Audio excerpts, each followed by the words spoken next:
அன்பிலார் எல்லாம் தமக்குரியர், அன்புடையார் என்பும் உரியர் பிறர்க்கு.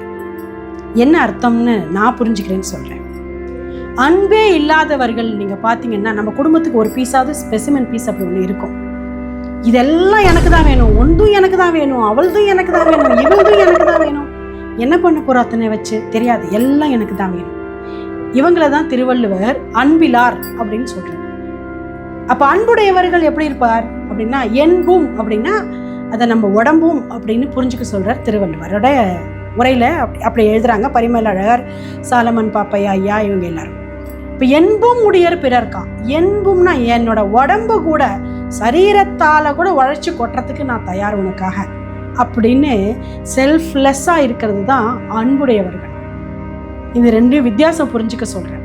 நான் உங்ககிட்ட ரொம்ப பாசமா இருப்பேன், எனக்கு நீனா ரொம்ப பிடிக்கும், ஆனா அதையும் கூட இதையும் கூட அதையும் கூட இதையும் கூட அவள்தையும் கூட இவள்தையும் கூட, அதை வாங்கிட்டு வா இதை வாங்கிட்டு வா.